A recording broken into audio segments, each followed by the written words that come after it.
Everyone, आज हम decree के बारे में पढ़ेंगे और ये जानेंगे कि डिक्री क्या होती है, डिक्री कितने प्रकार की होती है, क्या क्या डिक्री में शामिल होता है और क्या क्या डिक्री में शामिल नहीं होता है। तो आइए शुरू करते हैं बिना किसी डिले के। Decree section 22 of civil procedure code 1908 में डिफाइन की गई है। इसमें कुछ कंडीशंस बताई हुई हैं, अगर वो कंडीशन फुलफिल होती हैं तभी हम उसको डिक्री मानेंगे, अदरवाइज डिक्री नहीं मानेंगे। तो क्या क्या कंडीशंस हैं जान लेते हैं। सबसे पहली कंडीशन है फॉर्मल एक्सप्रेशन होना ज़रूरी है। फॉर्मल एक्सप्रेशन का मतलब है कि जो कोर्ट ने डिसाइड कर रखी है लैंग्वेज या जो फॉर्मेट डिसाइड किया हुआ है, डिक्री उसी में होनी चाहिए।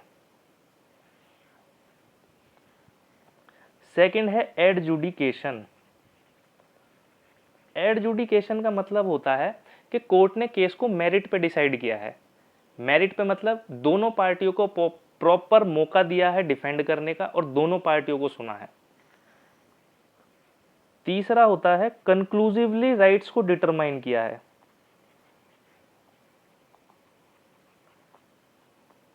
मतलब कि कोर्ट ने जितने भी इश्यूज थे वो सारे डिसाइड कर दिए और अब कुछ भी बचा नहीं है डिसाइड करने के लिए। जो भी कंट्रोवर्शियल इश्यूज थे वो कोर्ट ने ऑलरेडी डिसाइड कर दिए।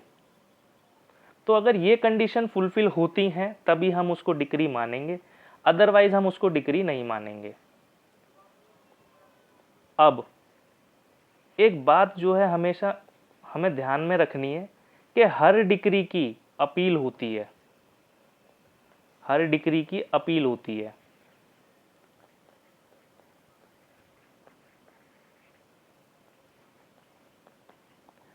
ठीक है। अब डिक्री कितने प्रकार की होती हैं, टाइप्स देख लेते हैं डिक्री के।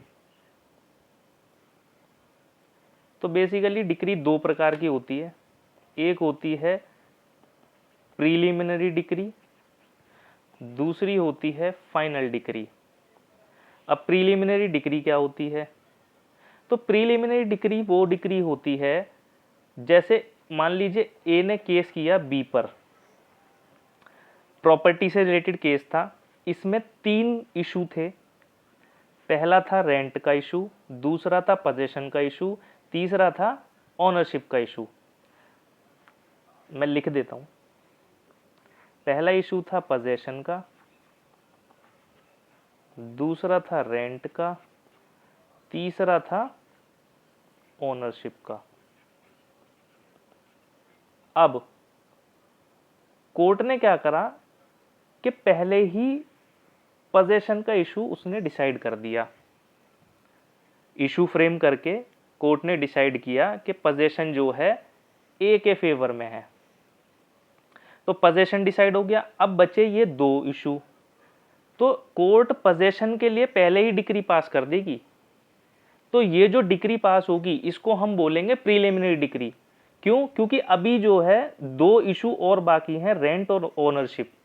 जब तक ये डिसाइड नहीं हो जाते तब तक आप उसको फाइनल डिक्री कह ही नहीं सकते।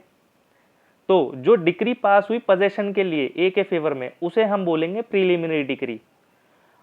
इसको पास होने के बाद अब जब कोर्ट ये दोनों इशू जो बचे हुए हैं, रेंट और ओनरशिप का इशू, जब ये डिसाइड कर देगी तो तब उस डिक्री को बोलेंगे फाइनल डिक्री।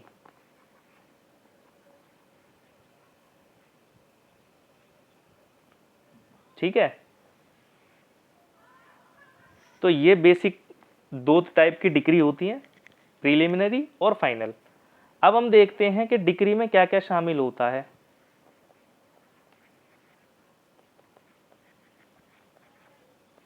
तो देखो, पहली रिजेक्शन ऑफ प्लेंट।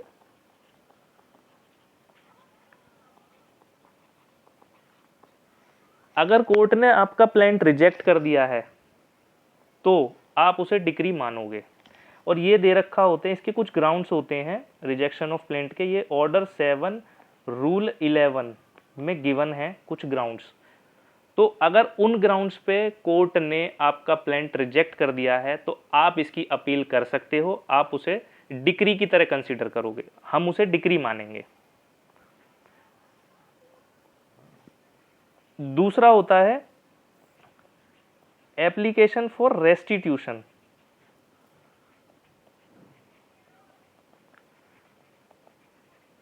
अब ये क्या चीज है? एप्लीकेशन फॉर रेस्टिट्यूशन का मतलब ये होता है कि जैसे मानो ए ने केस किया बी पे ओनरशिप का, अब कोर्ट ने डिसाइड कर दिया कि ये बी के फेवर में है, कोर्ट ने बी के फेवर में डिसाइड कर दिया। अब ए गया, ए ने इसको मतलब चैलेंज कर दिया या अपील कर दी इसकी। अब जो हायर कोर्ट है उसने मैटर देखा और उसने ये देखा कि जो लोअर कोर्ट है उससे गलती हो गई, ये जो प्रॉपर्टी है इसका ओनर तो ए है, उसने लोअर कोर्ट ने बी के फेवर में दे रखा है। तो कोर्ट जो अपीलेट कोर्ट है वो जजमेंट जो देगी वो ए के फेवर में देगी, और जो ए है वो कोर्ट से ये बोलेगा, रिक्वेस्ट करेगा कि सर मेरी जो प्रॉपर्टी है बी से दिलवाई जाए वापस। तो ये जो रीस्टोर कराएगी कोर्ट बी से प्रॉपर्टी ए को जो दिलवाएगी, इसको बोलते हैं रेस्टिट्यूशन।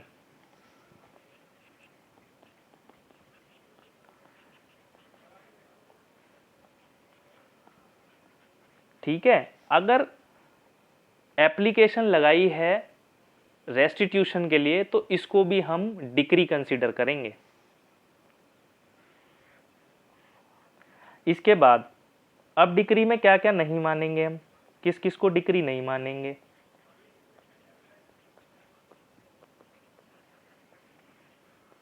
तो पहला तो इसमें है अपील का टाइम है। अगर जैसे हमने अभी ऊपर देखा कि ए ने अपील कर दी, बी का जो बी के फेवर में डिसीजन आया था, ए ने उसको अपील कर दिया, चैलेंज कर दिया। तो अपील की जनरली हम देखते हैं 90 दिन का टाइम पीरियड होता है अपील करने के लिए। तो ये जो 90 दिन का जो टाइम पीरियड है, इसके बीच में जो जजमेंट कोर्ट ने पास करी है हम उसको डिक्री नहीं मानेंगे, जो बी के फेवर में ऊपर अभी हुई थी। तो जब तक ये टाइम पीरियड है 90 डेज का, तब तक हम उसको डिक्री नहीं मानेंगे। क्यों नहीं मानेंगे? क्योंकि अगर मान लो हायर एपेलेट कोर्ट में केस गया, चैलेंज हुआ, और एपेलेट कोर्ट ने जो डिसीजन है लोअर कोर्ट का अगर वो पलट दिया, तो फिर डिक्री लिखने बैठेगी कोर्ट। तो ये बोलेगी कि भाई तू जो है 3 महीने का वेट कर ले, 6 महीने का वेट कर ले, अपील अपनी सुनवाई हो जाने दे अपील की, उसके बाद जो भी डिसीजन आएगा हम तब डिक्री पास कर देंगे। अब दूसरा आता है डिसमिसल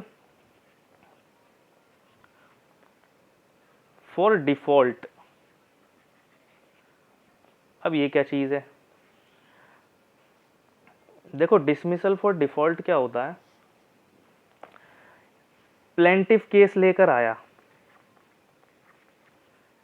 इसने बोला कि जो मेरी प्रॉपर्टी है वो डिफेंडेंट ने कब्जा रखी है, पजेशन का केस है।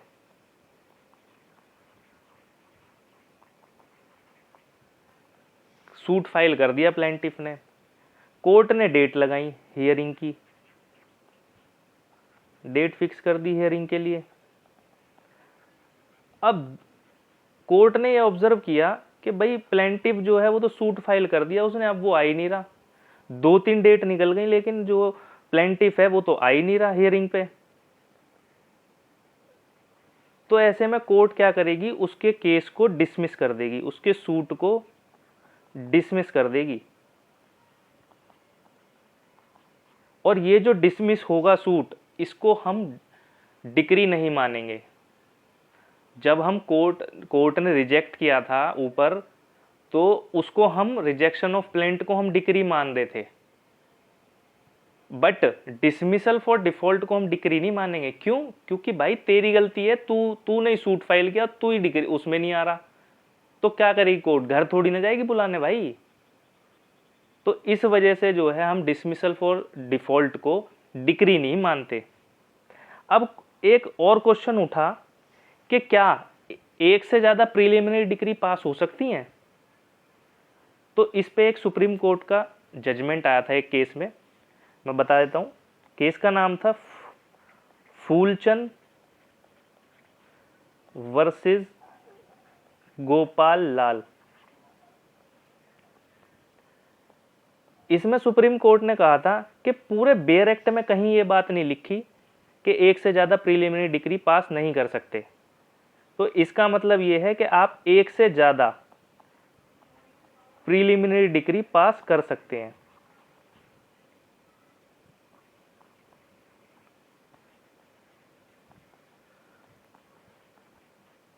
सिमिलरली एक केस और आया जिसका नाम था शंकर वर्सेस चंद्रकांत।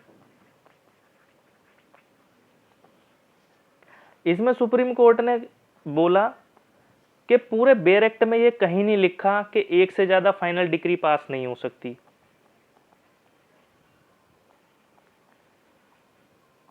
तो एक से ज्यादा फाइनल डिग्री भी पास हो सकती हैं।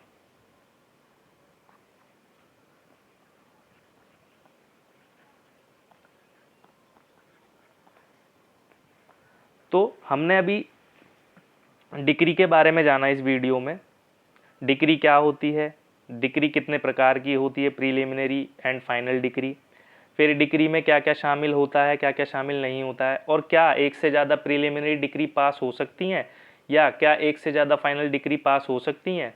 तो ये हमने इस वीडियो के थ्रू जाना। आई होप आपको ये वीडियो पसंद आई होगी और अब हम मिलते हैं नेक्स्ट वीडियो में।